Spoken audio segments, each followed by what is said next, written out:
voilà, la première vidéo YouTube. Pour commencer, vite fait, ce que je ferai sur YouTube, ça sera un petit peu ce que je fais sur TikTok en fait. Juste, je vais pouvoir l'expliquer mieux en prenant plus mon temps et en donnant plus d'informations. Par exemple, les histoires de skate.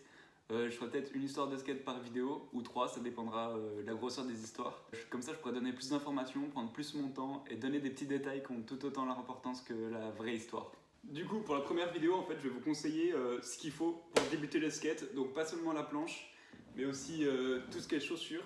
Je vais déjà vous parler de mon setup à moi. C'est un setup à 230 € environ, avec un deck Polar en 8-375, des roues, c'est des Bones STF V5 en 55 mm. J'aime bien les grosses roues, c'est sympa à rouler. Des trucks, c'est des Indy standard en 149 mm. Et les roulements, c'est des Bones Reds, rien de bien fou, mais ça fait le taf. Alors, bien évidemment, pour débuter, je vais pas te conseiller de débuter avec un setup comme ça. Ça, c'est quand tu sais ce que tu fais et que tu sais que ça te plaît et que tu n'es pas prêt d'arrêter. Parce que 230 €, c'est comme un investissement parce qu'on peut changer les pièces très souvent. Hein. Par exemple, un deck, ça peut te faire genre entre... Il n'y a pas vraiment de durée de vie en fait pour un deck. Ça peut te faire genre en 2 sessions et 3 mois, ça dépend vraiment de comment tu en prends soin. Je te conseille vraiment pas de débuter avec ça et aujourd'hui je vais t'expliquer avec quoi il faut débuter justement. Bon, la base de la base pour moi en fait ce serait de commencer avec un setup complet, c'est-à-dire que tu n'as pas besoin de choisir tes pièces différemment des unes des autres comme nous on peut faire sur nos setups. Tu pourras directement aller dans ton SketchUp, dire je veux celui-là et tu auras tout monté déjà tout prêt. Ces setups là, il y en a pour à peu près tous les prix, ça part de 60 € à 120 € par exemple. Tu peux en trouver chez Decathlon, mais ce que je te conseille vraiment, c'est d'aller dans ton SketchUp local, parce qu'il faut vraiment soutenir vos SketchUp locaux. Tout ça parce qu'en fait, c'est ça qui fait vivre le skate dans votre ville et le skate en France en fait. Si les shops locaux s'écroulent, c'est le skate qui s'écroule. C'est eux qui permettent d'organiser des événements dans ta ville, qui permettent de sponsoriser des petits skateurs de ta ville, qui permettent aussi des marques locales de se développer. Ça, c'est vraiment très important pour avoir des produits moins chers et locaux. Donc c'est vraiment important de soutenir son SketchUp local, ça fera vraiment une grande différence. Mais malheureusement maintenant beaucoup de gens préfèrent acheter sur internet qu'acheter dans des SketchUp. Après je comprends que tout le monde n'a pas un SketchUp local à côté de chez lui à 20 minutes de route. Du coup ce que je te conseille en fait c'est de commander sur des SketchUp français mais sur internet directement. Tu peux commander sur Slidebox, Slider Corner ou encore Wall Street. C'est vraiment des SketchUp que je conseille fort, que j'aime beaucoup. Donc je te conseille directement d'aller commander là-bas si t'as pas de SketchUp autour de chez toi. Mais avant, je t'invite vraiment à vérifier si t'en as pas un. C'est pas compliqué, tu vas sur Google et tu marques SketchUp plus le nom de ta ville ou où tu habites et tu devrais en trouver facilement. Alors ouais, du coup, je te conseille des complètes pour débuter. Moi, j'avais commencé avec une complète Globe à 80 € que j'avais acheté sur Amazon, mais on va pas le dire. Hein, bref, ouais. On va pas en parler. Du coup, j'ai commencé avec une complète Globe à 80 €. Je vais essayer de vous le mettre, je sais pas, là dans le coin, j'en sais rien. Ce qu'il faut savoir aussi, c'est que les prix, ça va pas vraiment influencer la qualité parce qu'en fait, ce qui se passe, c'est que ta première planche, tu vas l'user très vite. Ça sera tout du consommable et tu vas vite changer. Genre, peut-être au bout de 2 mois, tu auras peut-être un setup custom comme ça si ça te plaît vraiment en fait. Je pense que le deck, ce sera le premier truc que tu vas changer vu que c'est en fait vraiment le truc qui se bouffe le plus vite possible. Ça va très vite. Hein. Après, t'inquiète pas, tu vas pas le changer au bout de 2 sessions, hein. Si t'es pas un bourrin, non. Parce qu'en fait, le deck, c'est du bois. Donc là, vous voyez bien, c'est du bois en fait. Et le bois, ça s'abîme très vite, hein. Quand ça râpe contre le goudron et tout dans la ville, voilà, ça se fait comme ça. Ensuite, ce que tu pourras changer, je pense, ce sera tes trucks. Ça, souvent, sur les complètes, c'est pas des trucks super solides. Mais je pense que si tu viens changer tes trucks, c'est que tu pourrais te faire directement un setup custom. Et encore un avantage d'aller dans ton SketchUp local, en fait, ce sera vraiment d'avoir les meilleurs conseils. Parce que moi, là, je te dis des conseils et tout, c'est par rapport à mon expérience. Mais moi, j'ai pas des années d'expérience comme les vendeurs dans les SketchUp.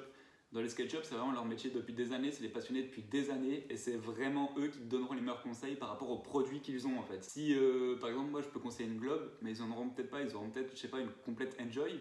Ils te diront que c'est peut-être mieux pour toi ça. C'est vraiment aussi pourquoi il faut soutenir ces SketchUp locaux parce que sinon tous ces conseils-là, ça disparaîtra. Quand tu choisiras ta première board, ce qui est important c'est la taille. Ce qu'il faut savoir c'est que des tailles, il y en a beaucoup. Ça peut aller du 7,5 pouces parce qu'en fait en skate ça se mesure en pouces jusqu'à du 9 pouces, 9 pouces 2, 10 pouces. Après ça devient carrément des cruisers. Hein. Ça paraît compliqué de choisir au début.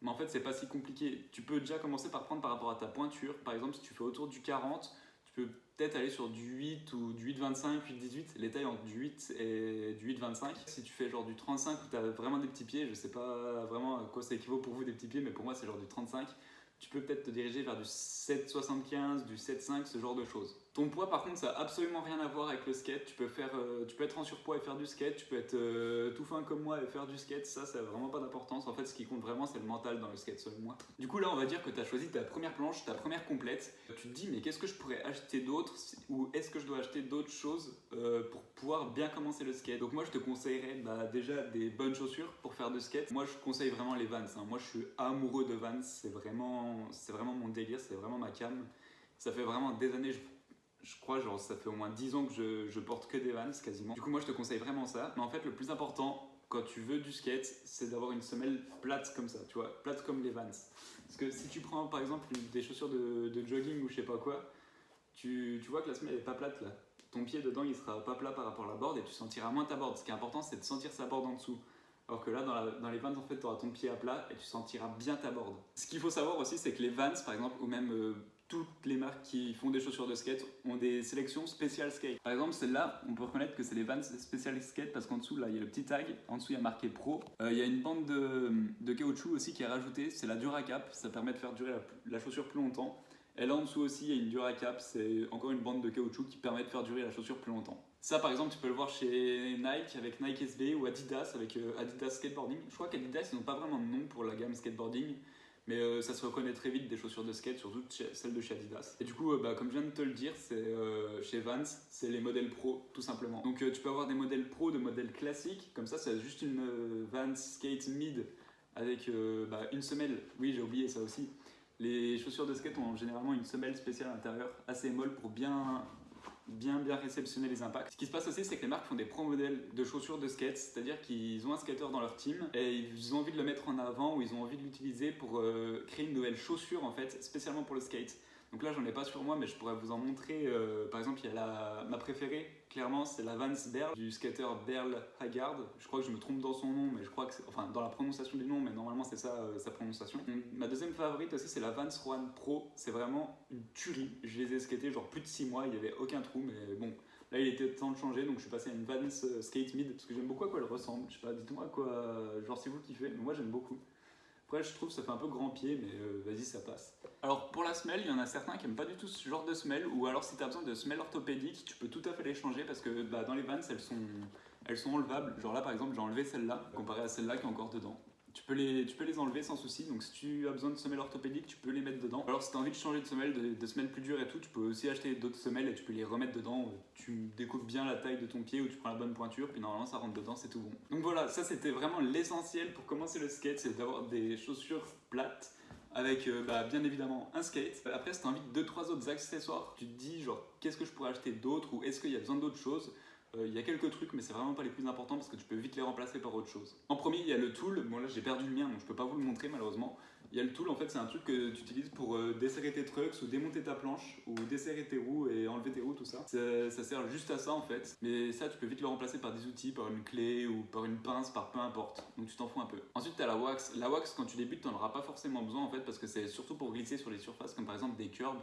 Je vous ferai une vidéo sur tout ce qui est lexique, genre curb, quarter et tout, je vous ferai une vidéo là-dessus. Tu en auras besoin pour glisser sur les curbs, par exemple en street. Mais en fait, c'est tout simplement de la bouger. Tu peux juste soit l'acheter en skate shop, soit faire avec toi-même avec de la bougie en fait, tout simplement. Le plus important, c'est que ça glisse, parce que wax en anglais, c'est cire. Je pense qu'il n'y a pas besoin d'être bilingue pour comprendre ça. Bon ce coup-ci on s'imagine, tu sors de ton SketchUp, t'as ta nouvelle planche sous les bras et tu te dis vas-y je vais commencer le skate, par quoi faut que je commence? Alors moi ce que je conseille surtout en fait c'est d'apprendre à être à l'aise sur ta board. Fais plein de trajets, fais le maximum que tu peux en roulant sur ta planche. Ça t'aidera beaucoup pour apprendre tes tricks et être plus à l'aise pour les apprendre aussi. Quand tu sors du SketchUp tu te dis pas ok, j'ai acheté ma planche, aujourd'hui je vais faire des tricks. Non, faut pas faire ça. Tu te dis, ok, je vais me balader petit à petit, je vais apprendre à connaître ma planche, à comment elle tourne et tout. Et tu te fais ça tranquillement. Tu vas, par exemple, tous les jours au collège, au lycée ou au travail en skate, tranquillement, mais tu prends ton temps. Jusqu'à ce que tu sois à l'aise sur ta planche et que tu dises, ok, maintenant je suis assez à l'aise et je veux commencer à faire des tricks. Première chose, c'est d'apprendre tes tricks en roulant. Ce sera beaucoup plus facile. Avec un petit peu de vitesse, ça pourra même t'aider pour certains mouvements. Par exemple, le chevite.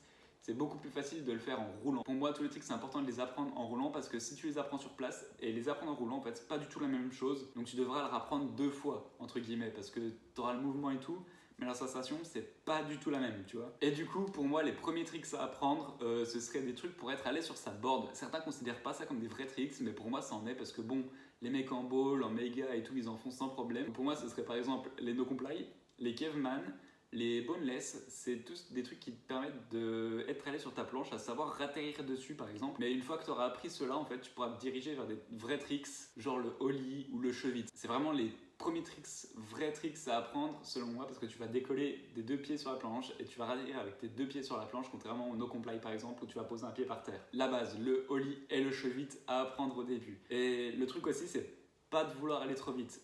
Et des bonnes bases bien concrètes avant de vouloir apprendre de nouveaux tricks. Par exemple, si tu veux apprendre un backside flip, il faut que tu sois à l'aise avec le backside 180 et le kickflip.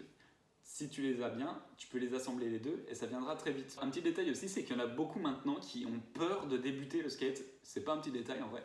Qui ont peur de débuter le skate parce qu'en fait ils ont peur du regard des autres ou que les autres pensent qu'ils font ça pour le style ou parce que c'est la mode. Tu pourrais faire ça même si c'était la mode en fait. Le plus important c'est que ça te plaise à toi et que tu te sentes à l'aise dans ce que tu fais. C'est pas quelqu'un de te dire oh tu fais ça pour la mode et tout, t'as rien à faire là. Non, le plus important c'est que tu te fasses plaisir à toi. Le plus important aussi c'est d'aller dans un skatepark, demander des conseils. Il y aura bien sûr toujours 2-3 énergumènes qui feront les malins à dire ouais je suis meilleur et tout, enfin t'es un débutant, t'as rien à me dire et tout. Mais vraiment un vrai bon skater vous aidera toujours en vous donnant des conseils, en vous aidant, vraiment en vous aidant, en vous poussant vers le haut et en vous encourageant aussi. Vraiment le skate ça passe beaucoup par l'encouragement, j'ai l'impression, genre moi quand on m'encourage, je me sens vraiment plus apte à skater et à me sentir mieux sur ma planche.